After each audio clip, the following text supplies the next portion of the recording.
Salut à tous. Après OKC l'autre jour, place à l'épisode 3 pour les Suns. On est toujours donc à l'ouest sur une équipe qui a pas mal de hype en ce début de saison dans la réalité. Et bon, moi, je me trouve évidemment un petit peu plus avancé là dans cette partie en My League. Je suis à l'été 2021 avec une saison qui s'est achevée avec une place en playoff, mais ric-rac. Mais ça c'était déjà pas mal en fait pour cette première année, puisqu'on est tombé face aux Trailblazers. Les Clippers, en revanche, ont été champions.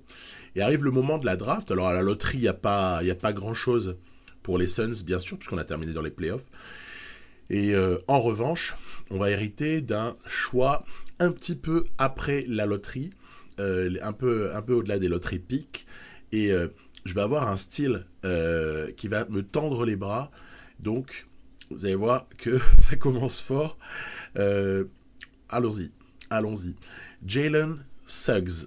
Alors, ce type-là, si vous êtes un féru de mock draft et de prospect 2021, ce nom vous parle nécessairement. Je pense que Jalen Suggs ne tombera jamais en 18. faut le dire. Mais après, ce qui est peut-être le cas, à mon avis, c'est pour ça qu'il tombe là. C'est parce qu'il est moins fort sur cette classe de draft-là que ce que peut le projeter dans la réalité. Donc 17e choix, autant pour moi. Jalen Suggs, je me dis qu'il faut préparer déjà l'après Chris Paul. Alors là, c'est pour dans 2-3 ans en vérité que je fais ça. Donc c'est un meneur. Il a énormément de QI basket apparemment. On est sur quelqu'un d'athlétique qui est vraiment projeté assez haut sur la draft 2021 à venir. Et honnêtement, ça pourrait être une magnifique pioche. Le scout, ne nous fions jamais à la première évaluation de potentiel du scout, parce que elle n'est pas toujours... mon scout n'est pas très fort en fait, du côté de Phoenix. Donc il ne voit pas toujours juste, c'est pas bien grave. Mais bon, on va essayer de développer ce joueur, voir un peu de quelle façon est-ce que ça peut se passer.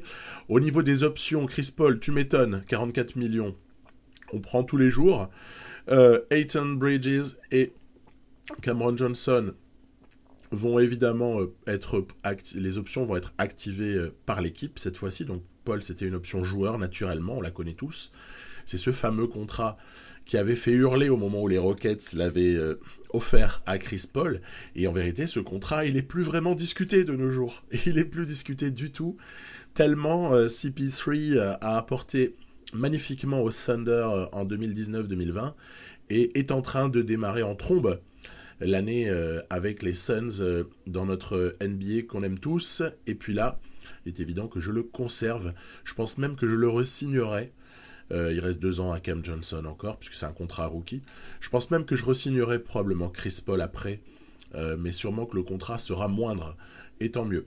Alors, la première cible, vous allez voir qu'on va essayer de renforcer cette équipe afin de muscler notamment le banc, parce que c'est le banc de touche qui me paraissait un peu problématique l'année précédente. De toute façon, il n'est pas mauvais, mais j'ai pour ambition de renforcer tout ça, avec notamment une capacité de shoot extérieur en la personne de J.J. Redick. Après, il est clair qu'on n'a pas une flexibilité de ouf, car contrat de Booker, car contrat de Paul, vous me suivez, il y a quelques contrats comme ça qui font qu'en fait on est dépourvu de flexibilité. En revanche, J.J. Redick, on était capable d'aller le chercher sur l'exception vétéran. Ou alors c'est une mid-level d'ailleurs, je pense plutôt. Booker, ça ira. Paul et Carter sont encore là avec Suggs. Donc je pense qu'il va falloir bouger. C'est ce que j'ai fait. J'apprécie beaucoup quelque part Carter. Je le trouve bon. C'est pas du tout un mauvais bougre. On se souvient qu'il y avait également Campaign qui était pas si mauvais du tout. Je trouve que Dario Saric est bon également. Mais dans la partie, il s'est fait bouffer la place par Jalen Smith en tant que backup de DeAndre Ayton. Et je projette de promouvoir Cam Johnson au poste 4, mais avec plus de minutes. Ce qui fait qu'il me reste plus grand-chose à offrir à Saric. Donc, Hein, vous voyez, pourquoi est-ce que je vais prendre Saric et pourquoi est-ce que je vais prendre Jevon Carter? Parce qu'ils sont sous contrat et que ce sont des valeurs qui monnayables sur l'été comme ça 2021 pour essayer d'aller chercher un joueur qui puisse paraître apporter encore une fois un plus. Je cherche à ce stade-là à renforcer plutôt mon aile. D'accord, le poste 3 avec une polyvalence sur le poste 2 potentiellement, avec quelqu'un qui aurait des qualités défensives assez correctes, mais aussi un potentiel pour apporter en sortie de banc. Brandon Clark, ça me semble un peu trop grand. DeAndre Hunter, ça pourrait être phénoménal.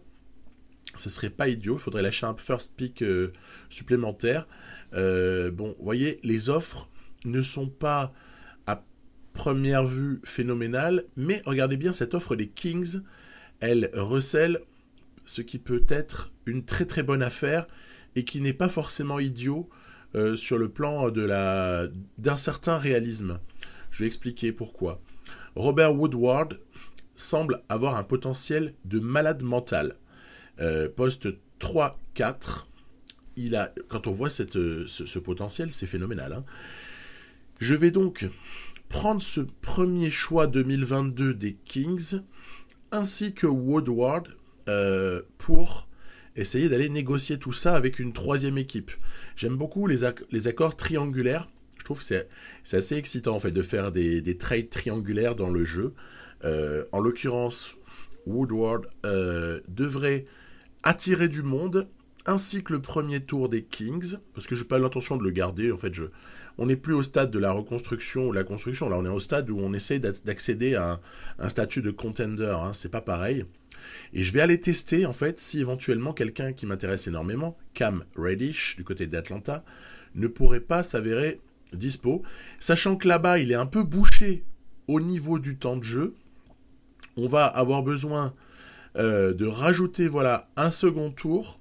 Vous voyez, ils prennent un premier tour, Woodward très prometteur, un deuxième tour contre Cam Reddish, ça me paraît absolument pas délirant. Les Kings ne sont pas volés dans l'histoire parce qu'ils récupèrent des joueurs efficaces tout de suite. Ils lâchent un premier tour, mais après tout, ça peut s'envisager. Et donc, c'est ainsi qu'on va comme ça aller gonfler notre sortie de banc avec Cam Reddish. Donc vous voyez, j'ai pris J.J. Redick juste avant. Cam Reddish, on a drafté Suggs et je considère que sur le plan intérieur, on est déjà équipé en vérité. On est déjà équipé avec possibilité aussi de faire jouer Booker sur pas mal de séquences en meneur. Hein, et nécessité aussi à ce moment-là d'aller compléter l'effectif avec quelques vétérans à moindre coût qui puissent assurer en cas de blessure de manière plus que correcte. C'est ainsi que Corey Joseph sera mon choix pour aller justement backer le poste 1, tout en sachant que je pense faire jouer Suggs pour essayer de le développer le mieux possible. Alors Oladipo, c'est pas dans nos moyens et puis c'est plus vraiment dans nos possibilités de roster. Du coup, je vais aller prolonger quelqu'un qui était déjà là, E'Twaun Moore, là encore en 1+1 avec un salaire minimum, donc voilà, sur des contrats excessivement modestes où on garde la main sur une année suivante. On vise également quelque part un peu les insignes pour pouvoir un peu, je dirais, mentorer un peu nos jeunes, parce qu'on a quand même pas mal de jeunes.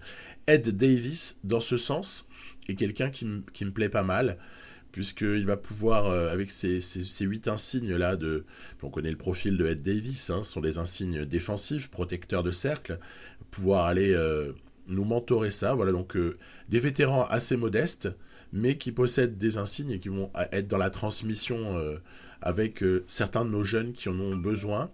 Donc voilà ce sur quoi je me suis attaché.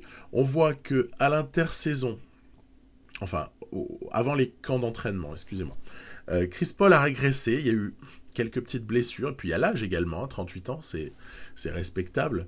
Donc Suggs est sorti à 74, et Booker a pris 1 point, ce qui n'est absolument pas dégueulasse. J.J. Redick, bonne surprise, J.J. Redick n'a pas perdu. Ça fait plaisir. Et il y en a un qui a... mais alors là, je suis pas étonné, en fait, parce que j'ai déjà joué pas mal de simulations de My League, et Reddish explose souvent au premier été. Donc le plus 4 ne me paraît absolument pas scandaleux. J'ai déjà vu du plus 5 d'ailleurs. Il y en a un par contre... Tiens, c'est marrant, il n'a fait que plus 1, c'est Cameron Johnson. Tiens, par contre, Jalen Smith en backup là, de Ayton, ça va être phénoménal parce qu'il lui reste encore de la marge. Et il a tout de même bien progressé sur sa première année. Ayton a aussi beaucoup progressé et ça en fait un joueur du coup dans la lignée de ce que je vous avais montré dans l'épisode précédent. C'est-à-dire qu'il accède à un statut particulier. Il est allègrement top 10 pivot de la ligue à ce stade-là. Au moment d'aborder les camps d'entraînement, on a 2 camps, ça c'est toujours, vous savez, en fonction de la qualité du préparateur physique. On peut en avoir entre 1 et 3.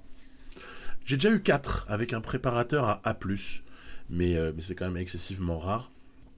Donc, c'est Booker dont on va essayer de booster les qualités athlétiques parce que c'est notre franchise player et que les qualités athlétiques à ce jeu peuvent être très vite entravées et entraîner une régression du joueur. Donc en fait c'est préventif au cas où il aurait une blessure.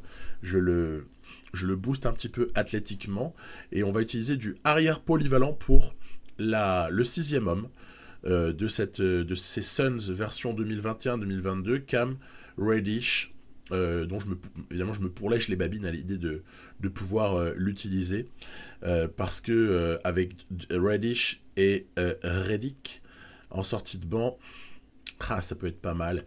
Et on va même adapter un peu tout ça en décalant Crowder. Vous savez, j'avais Jay Crowder, évidemment, qui était titulaire. Il était dans le 5 l'année précédente. Je vais le faire sortir du banc en cette année suivante pour avoir à des moments des séquences avec mon 5 mineur qui soit de très bonne qualité, en vérité. C'est vraiment ça que je vise. Donc, vous voyez... Suggs va hériter naturellement au poste 1 de... Je mets 12 minutes en général quand je veux qu'un type ait la possibilité de progresser mais sans trop jouer. En vérité, défensivement, c'est un peu un boulet à ce stade-là, mais c'est pas grave.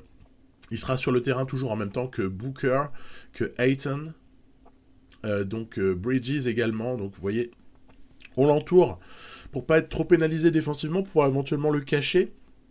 Puis il y a des moments où on aura... un peu de furia offensive avec notamment Reddish, Crowder et Redick qui sortent du banc. Donc, rotation qui est amenée à évoluer, mais a priori, déjà comme ça pourrait déjà nous plaire. Manette en main. Après, il faut tester ça manette en main. Il faut voir un peu de quelle façon est-ce que les complémentarités entre joueurs s'affirment ou bien au contraire se démente et à ce moment-là je dois changer quelque chose.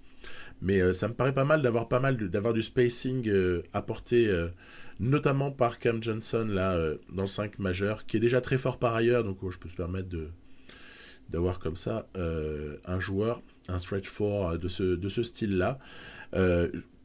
Jalen Smith mentoré par Ed Davis, c'était un peu le sens du recrutement de Ed Davis. Je pense que Suggs peut directement être façonné entre les mains de Chris Paul, la référence, le point god, comme on le connaît, la référence du poste 1 créateur, chef d'orchestre, etc., etc. Il y a aussi des petits insignes défensifs qui peuvent transpirer sur l'attitude de Suggs. Reddish va mentorer Cam Reddish. Redick, franchement, c'est très très bon d'avoir réussi à l'avoir. C'est un joueur que j'aime énormément. Je le trouve intelligent, en fait, parfois même sous-coté par rapport à ce que je pense qu'il est capable d'apporter dans une équipe qui joue bien et qui l'utilise. Donc Crowder, c'est très modeste, il n'y a qu'un seul insigne, mais c'est pas grave. E'Twaun Moore va essayer de transférer un peu de ses capacités de scoring à Mikal Bridges, qui atteint ses 25 ans. On ne peut pas dire qu'il y a encore une marge infinie pour Mikal Bridges. À voir. Au niveau de la tactique dans l'entraînement collectif, je reste sur le côté défensif, parce qu'il me semble qu'il y a quelques joueurs qui doivent encore se développer, sachant qu'offensivement, on a quand même pas mal de qualité. On garde nos entraînements déjà mis en place et on adapte juste à nos nouveaux arrivants. Ailier polyvalence pour Cam Reddish. JJ Redick n'évoluera plus beaucoup. Et sinon, il y a également Jalen Smith sur lequel je voulais changer un petit peu le profil d'entraînement. On va aller sur du pivot, mais vous voyez, tant pis. Même si c'est que élevé, la compatibilité et non pas très élevée, je vais quand même aller sur du pivot polyvalence. Je suis sûr que ça peut à terme le faire et l'aider à se développer. Jalen Suggs, évidemment, doit être surveillé de près, adapté, meneur de jeu polyvalence. C'est exactement ce qu'il lui faut, puisqu'on a affaire à un candidat qui peut évoluer dans pas mal de directions, je pense. Et puis voilà, après c'est des vétérans, donc ça n'est pas nécessaire de faire un entraînement spécialement peaufiné, puisque tout ce qu'il risque, hélas, c'est de se stabiliser, voire même de régresser un petit peu.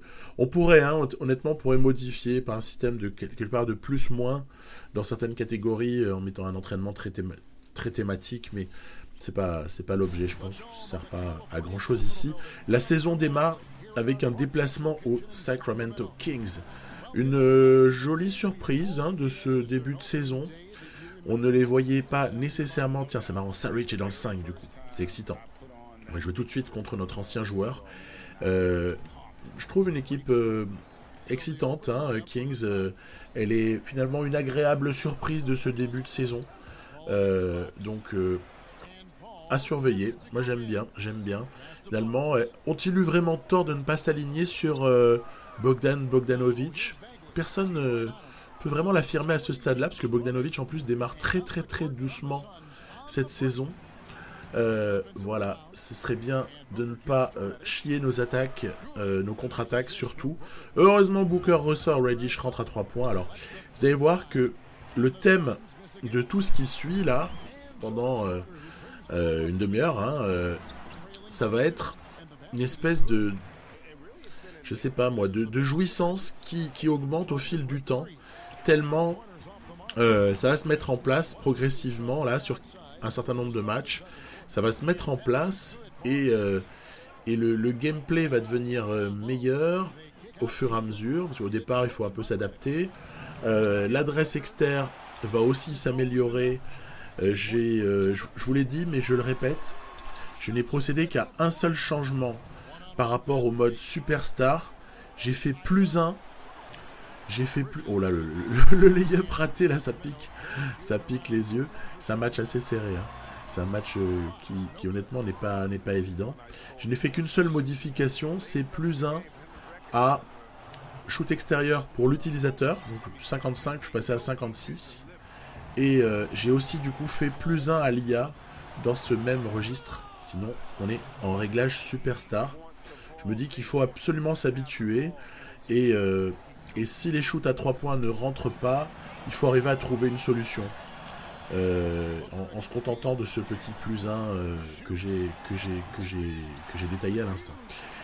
Buddy Hield permet aux Kings de recoller dans le Money Time. On est repassé légèrement devant, il reste 20 secondes. Et encore une fois, Buddy Hield en pénétration. Donc il a pris le match à son compte. Là, c'est assez énorme. Et malheureusement, on n'arrivera pas à mettre le buzzer beater. Donc on est déjà emmené en prolongation sur ce premier match. Pas bien grave. Pas bien grave du tout. Donc allons-y. Voilà, il y a Tyrese Haliburton. Si on parle des Kings, on est obligé de le mentionner, tellement ce joueur, pourtant choix 12, si je ne m'abuse, de la dernière draft, s'annonce comme on dit, NBA ready. Et en fait, a une production déjà, on dirait que ça fait 4 ans qu'il joue au basket en NBA, quoi. Donc, assez intéressant, Haliburton, quelqu'un à surveiller. Allez, on est en prolongue, il faut des stops défensifs. Ouf, shoot un petit peu dévissé, rebond contesté, mais finalement arraché. Il va falloir s'en sortir d'une manière ou d'une autre. On va donner le ballon à CP3 et on va peut-être appeler un pick ou alors attendre une sortie d'écran de Booker. Regardez-moi ça. Booker qui, finalement, va rentrer ce shoot. Ce shoot, il en valait 3 ou 4, hein, tellement c'était le moment où prendre 3 points d'avance était déterminant. Buddy Hield continue son show, mais tout ça terminera dans le fall game avec, sur la ligne, on peut pas dire qu'on n'a pas de très très bons shooters de lancer franc. Hein. Tiens, c'est amusant, vous avez remarqué, qui a le tempo le plus lent? Vous savez, c'est ce que les Américains appellent la pace. Qui a le tempo le plus lent en NBA au cours de ces, on va dire, 10 premiers matchs, hein, grosso modo, c'est les Suns. Alors après, évidemment, il y a Chris Paul, donc on peut imaginer que ça leur fait pas peur de jouer sur demi-terrain, hein, et donc le jeu qui soit un petit peu lent, c'est pas non plus scandaleux. Carton de Booker, hein, sur ce match-là, très gros carton, mais c'était quelque chose à noter, parce que quand on pense aux Phoenix Suns, on pense pas toujours à un jeu lent, hein, entre guillemets lent, relativement aux autres équipes. Réception. Ensuite, des Bucks. Alors, attention, là on parle à du très très lourd, puisqu'il y a le mutant de l'espace, Giannis Antetokounmpo, en face de nous. Je vais faire un choix qui vaut ce qu'il vaut. On verra à la fin si c'était un bon choix ou un mauvais choix. Je vais carrément lui mettre Ayton sur le dos. Alors on sait que Ayton va avoir l'avantage de ses qualités athlétiques pour non pas dominer, mais pour essayer d'embêter un petit peu Antetokounmpo, avec ce bémol qui est forcément la rapidité. C'est-à-dire que Antetokounmpo, non seulement il fait 2m13, mais en plus il court comme un mec de 1m90, quoi. Donc, bon, voilà, de toute façon, on est sur le stade XXL du mutant absolu.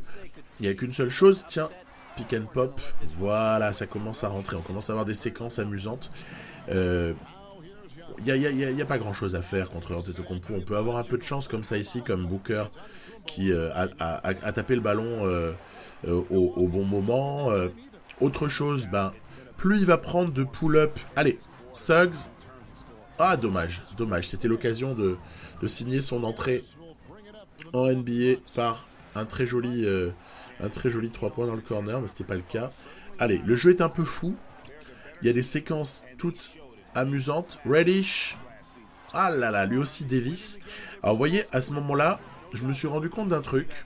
C'est que, après il y a la malice pour taper le ballon, mais voilà, ça c'est un peu coquin. Je me suis rendu compte d'un truc au fur et à mesure que je joue des matchs. Je joue des matchs aussi parfois avec les équipes que je vous montre pas, parce que je vais essayer de sentir la manette, comprendre le timing de shoot, essayer d'arrêter de subir cette souffrance à 3 points. Bam! Celle-là est belle, hein. Le dunk ici de Jalen Smith, il est somptueux, quoi, sur la contre-attaque. On est dans le match, hein, et même si Ayton n'arrive pas à faire un boulot phénoménal pour l'action, mais elle est incroyable. Incroyable. Il y a vraiment que Antetokounmpo et Russell Westbrook, voire LeBron James, pour nous sortir des actions comme ça sur Touquet. Allez. Ah, Bridges. Donc là, vous voyez, on est encore au stade des shoots qui ont tendance à dévisser. Et en plus, on se prend à chaque fois, c'est à double peine, j'en ai déjà parlé. Double peine, c'est que non seulement tu dévises ton shoot ouvert, mais en plus tu te prends une contre-attaque, tu te fais démonter en fait.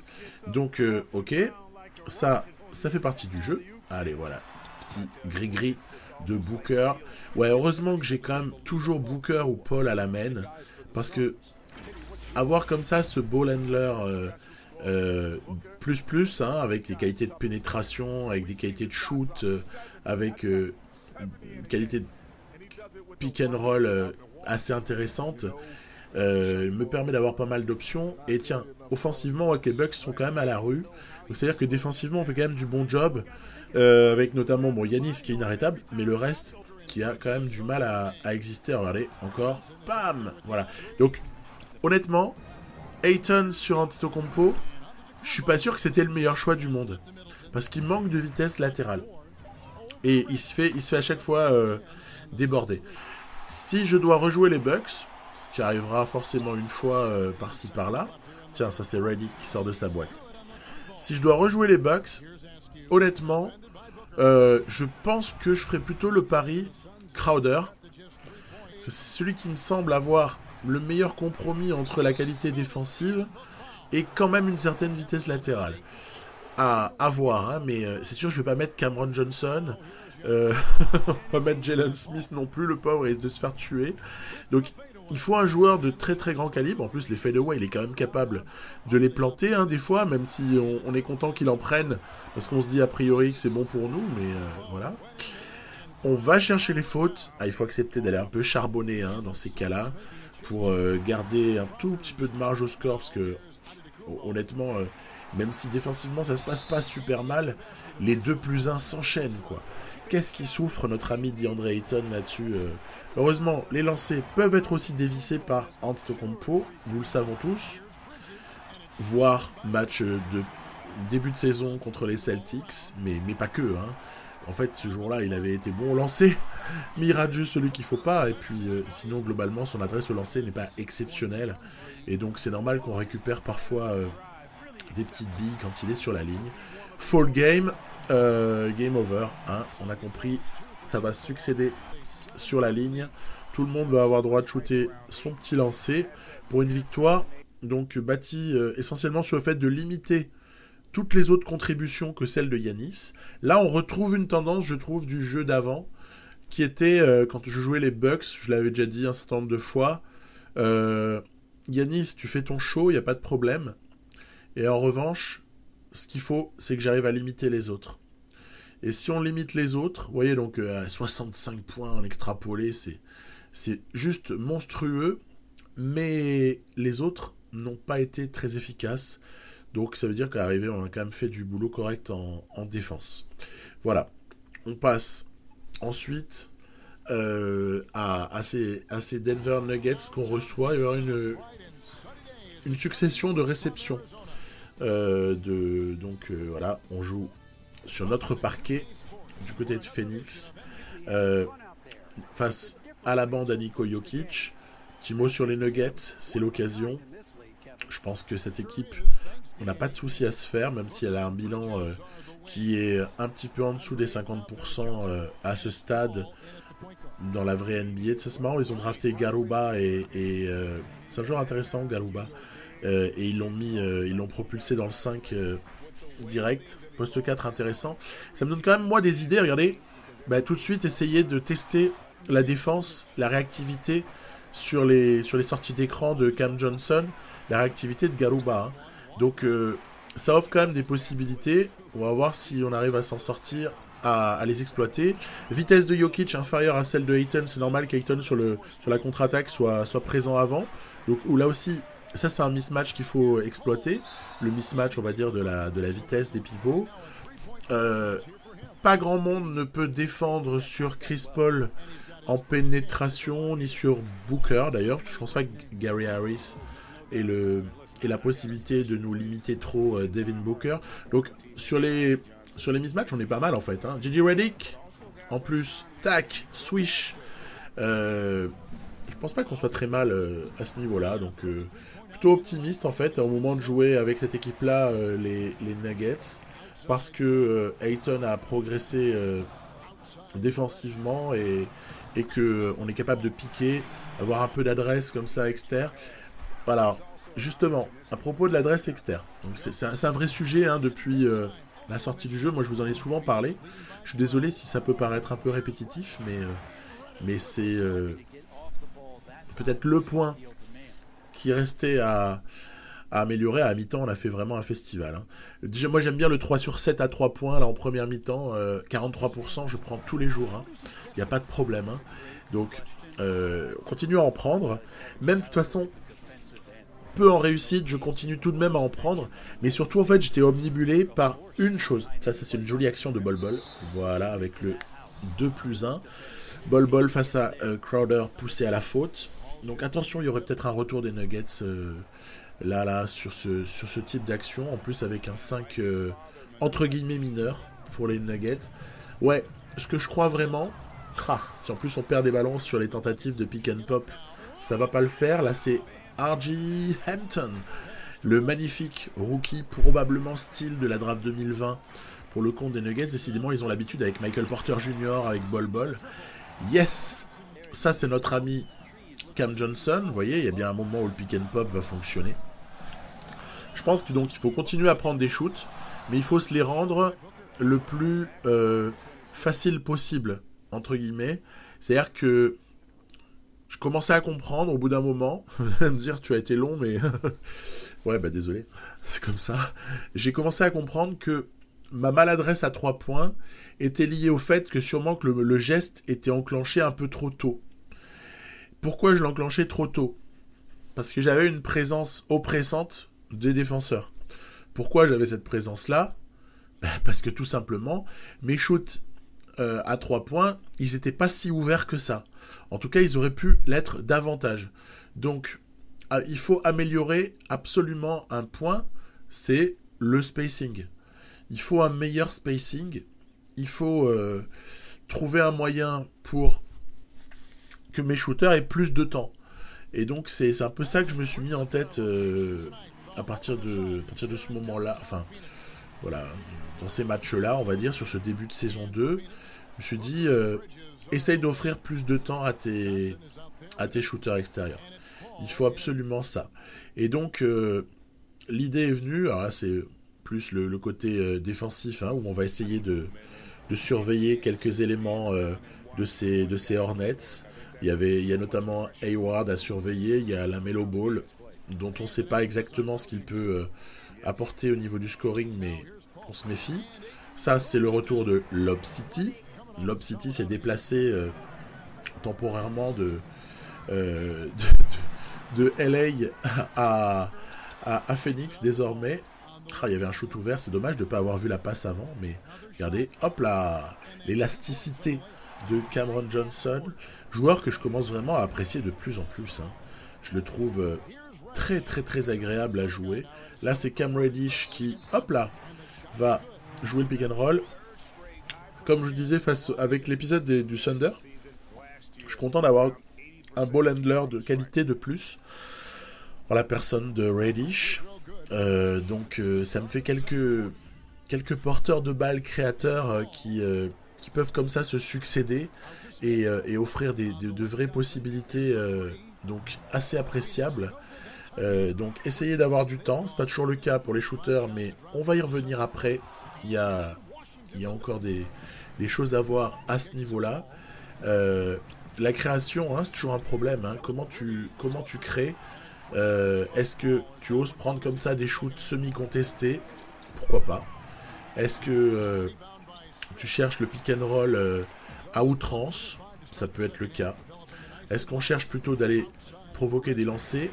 Est-ce qu'on vise le spacing sur des attaques comme ça ? Je pense qu'il ne faut pas hésiter à faire sauter un peu plus souvent. Oh, elle est belle celle-là. Celle-là est vraiment belle parce que Reddish nous claque un dunk monstrueux après quelques shoots extérieurs aussi soit rentrés. Je ne l'ai pas dit, mais c'était assez intéressant. Regardez-moi, à l'opposé, on retrouve le shooter qui avait du temps et qui déclenche dans un meilleur timing. Donc vraiment, pour moi, la clé, elle est là. C'est offrir un peu plus de temps aux shooters. Suggs n'est pas bien défendu par Hayward. Et là aussi, c'est dedans. Donc, en fait, il y a moyen de les rentrer. C'est juste qu'il faut s'offrir du temps. Enfin voilà, c'est la petite conclusion. Vous voyez, mon 5 sur 13 là, à 38%, donc à 3 points. Honnêtement, ça va. À 38% à 3 points, sur ce volume de shoot, je sais que j'ai de grandes chances de gagner des matchs. Alors, ouais, c'était que les Hornets. Oui, c'est vrai, mais même face aux Lakers, aux Clippers, tout ce que vous voulez, si je suis à 38% à 3 points, il y a de bonnes chances pour que ça rentre et que la victoire surtout soit de notre côté. Donc voilà, il va falloir essayer de se maintenir autour des 35-40%.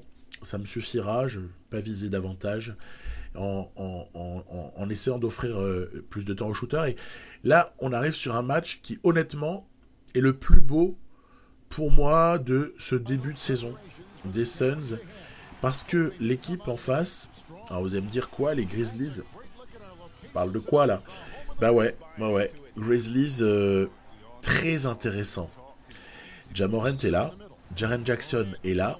D'accord, donc on parle plus des mêmes... hein, c'est pas les Grizz qu'on a sous les yeux actuellement, et pourtant ils se battent bien. Et ils sont privés de leurs 2 meilleurs joueurs. Hein. Donc, allez, ça commence. Petite séquence pour Cameron Johnson. Pick and pop. Pardon, c'était une sortie d'écran, mais on va l'utiliser après en pick and pop. Attention à JJJ, qui est vraiment redoutable. Il faut le surveiller de près, celui-là, parce qu'il a plutôt une mismatch favorable avec Cam Johnson. Voilà, Ayton qui protège sous le cercle. En fait, ce qui est bien, c'est que on va pas attendre très longtemps. Très bonne aide défensive de Ayton. Voilà pourquoi on contrôle non pas le défenseur du porteur de balle, mais plutôt quelqu'un qui est capable d'apporter une aide. 3 petits points. C'est intense dès le départ. Ce qui n'est pas forcément toujours le cas. Dans ces matchs-là, on peut avoir parfois seulement le 4e quart-temps qui est intense. Devin Booker se dit « Moi, je veux apparaître au classement des contres. » Je rigole. Hein. Il sera jamais top 10 là, mais en tout cas, il fait son job, Devin Booker. Cam Reddish, toujours, voilà, capable de pull-up, capable de créer, et pour lui-même aussi. L'ami Redick qui dévisse, c'est pas grave. Donc, grosse intensité sur ce match-là. L'action d'Anthony Melton, elle est somptueuse. Hein. Il nous met un shoot improbable, mais vraiment magnifique. Attention, Ja Morant, c'est dangereux à tous les niveaux. Là, j'ai essayé de venir en aide parce que JJJ avait la mismatch sur Chris Paul. Il y a eu un changement défensif. Du coup, j'ai essayé de venir en aide avec Jalen Smith. Ça a fait 2+1. Bien joué, gros. Derrière, allez, Cam Johnson, 2e. Shoot à 3 points, important ici. Et c'est comme ça qu'on reste un petit peu au contact. Attention, il y a Grayson Allen aussi. Dans le 5, il se bat bien, il est dangereux, on va le voir un peu plus loin. Mais surtout, là, il permet à Ja Morant, en récupérant un ballon, d'artiller à 3. Ja Morant est vraiment injouable. Hein. Il est super fort. Il y a des bons cuts. Hein. Là, sous le panier, une super passe. Très bon appel de balle. Il faut vérifier les cuts avec ces Grizzlies. J'aime bien, hein, ça oblige défensivement à se comporter différemment de ce qu'on peut se comporter vis-à-vis de d'autres équipes. Allez, on va essayer de créer une situation favorable à Jay Crowder. Vas-y mon Jay. Voire, dommage, le shoot, il y avait le temps. Et heureusement derrière, on a piqué la balle. Alors là, c'est un peu gloubi-boulga, mais il y aura une issue heureuse grâce toujours au spacing naturel provoqué par JJ Redick, qui a eu l'intelligence d'aller se positionner derrière la ligne à 3 points. Derrière, on se reprend la foudre. Allez, c'est pas grave, fin de 3e quart, c'est toujours aussi intense et on est au contact. Donc c'est ce qui compte. Alors, qu'est-ce qu'il va nous faire le CP3 là? C'est la balle à Redick, vous voyez, semi-contesté, il rentre. Ça, c'est parce qu'on a affaire à un top shooter à 3 points. Toujours de la défense dans cette équipe. Et une situation pour Chris Paul et JJ Redick comme ça qui arrive et qui vient égaliser. Ouf, on n'était pas encore en 4e quart, que c'était déjà très intense et limite fatigant. Alors là, c'est Valanciunas dans ses œuvres. Il y a beaucoup de qualité, Valanciunas, mais je l'ai jamais vu aussi bondissant. C'est rigolo. Après, on se prend les pieds dans le tapis et contre-attaque immédiate sanctionnée par Grayson Allen, qui a relégué Brooks sur le banc, là, dans la partie. Ouais, c'est bizarre, hein, Dylan Brooks en sortie de banc. Là, c'est Grayson Allen toujours. Pam! Donc, magnifique. -7, prends-toi ça. Ja Morant pour Slow-Mo, qui, avec sa vitesse habituelle, vient tout de même couper vers le panier assez intelligemment. Donc, c'est pas forcément la régalade. On souffre pas mal. Mais, Jay Crowder n'allait pas en rester là. On revient ici à -3. Et continuité du jeu, là, c'est pas le moment de couper. Il faut laisser les séquences en entier pour voir un peu l'attaque de Memphis se mettre en place. Le petit shoot à 3 points de Valanciunas. Heureusement que c'est pas rentré. Derrière, on a un ballon pour essayer de au moins revenir à 1 point. Hein. Je vise pas forcément le 3 points là-dessus, mais on va essayer de scorer. C'est bouché, la passe a été trop tardive. On va rendre le ballon à CP3. Écran de Crowder. Et hop là, ça se libère. Chris Paul qui vient comme ça nous ramener. Toujours dans la continuité, c'est Ja Morant qui remonte le ballon. Qu'est-ce qui se passe? Il est défendu assez correctement. La pénétration lui a été refusée. Et du coup, le pull-up est mieux contesté. Et on va peut-être pouvoir égaliser ici. Oh là là là là là là. J'ai fait la passe un peu trop tôt. Du coup, il n'est pas allé au dunk. Et c'était assez hypothétique d'arriver à rentrer ce shoot. Bref, ça a été fait. Derrière, c'est le 2+1 pour Ja Morant. Mais c'est pas possible. Ce match ne va jamais devenir simple pour nous. Il faut croire. 2 points de retard. On va évidemment appeler un écran et demander à Jay Crowder. C'est pas évident. C'est pas évident. C'est un shoot un peu difficile. Heureusement que DeAndre Ayton va reprendre la balle. Waouh, il nous sauve. Dédé Ayton nous a complètement sauvé. Attention, il faut quand même défendre pour espérer. Ah là là, j'ai essayé un shoot un peu trop vert. Aller en prolongation. Ouf, tout va bien.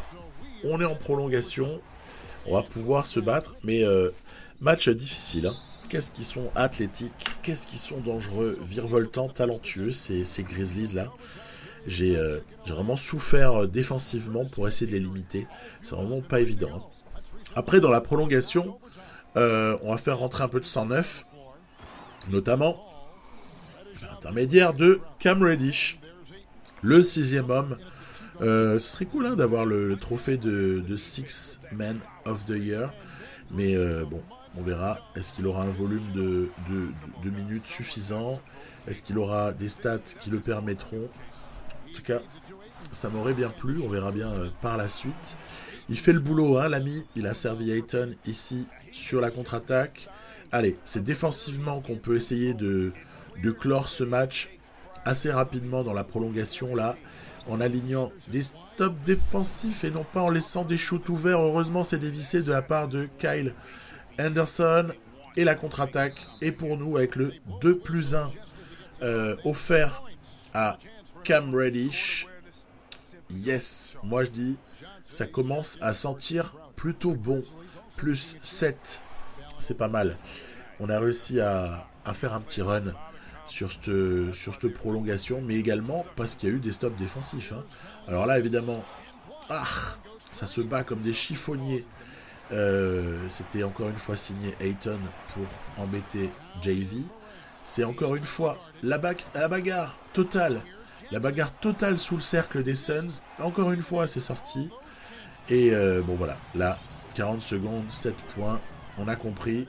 Le moment de lancer un petit quelque chose de sympathique. Oh bah non. Cam Reddish en mode moi je m'occupe de tout. Je pull up à 0 degré, il n'y a pas de souci. Et donc voilà, une prolongation plutôt excitante en vérité, qui s'achève avec une très très belle perf. Ouais, vous voyez les remplaçants qui étaient rentrés pour la toute fin. 42% à 3 points là aussi. Je prends tous les jours. C'est ça qui me maintient en vie sur ce match-là. Ainsi qu'un peu les lancers. Au rebond, on n'a pas été dominé. On a plutôt une adresse globale qui n'est pas si mauvaise. Il y a eu juste quelques ballons perdus qui ont fait un peu mal. Du bon Booker, du bon Ayton, du bon Reddish en sortie de banc. Parce que celui qui est un peu sous-utilisé à ce stade-là, même s'il a un apport global qu'il ne faut pas juger uniquement sur ses points marqués, mais qu'il faut juger sur son plus-minus, par exemple, c'est Mikal Bridges, qui n'est pas exploité offensivement comme je le pourrais. On sait que le garçon a du talent, il a aussi de l'adresse. Très bon début de saison des Pelicans, qui donc se retrouvent en compagnie des Suns en tête de l'Ouest à ce moment-là. La saison est encore longue, il reste juste 77 matchs, donc tout va très très bien. Justement, les stats j'en parlais. Si on classe les joueurs par nombre de minutes jouées, vous voyez, j'ai 3 joueurs qui se détachent. Et puis en dessous, après, il y a 4 joueurs qui sont assez équilibrés sur le plan du temps de jeu. Booker est une super moyenne. Ayton, que dire, 24 et 21, mais mort de rire. Paul.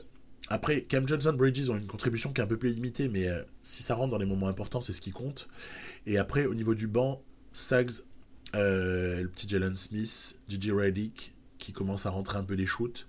Jay Crowder, toujours précieux, peut-être un peu sous-exploité également sur le shoot extérieur. Il va falloir soigner ça. Et Cam Reddish qui, honnêtement, apporte beaucoup de bonheur sur le plus-minus. On voit qu'il n'y en a qu'un seul qui est en négatif là en sortie de banc. C'est le petit Suggs, donc on peut lui pardonner.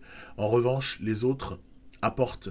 Et donc ça, c'est extrêmement positif, notamment un joli plus-minus pour Jay Crowder.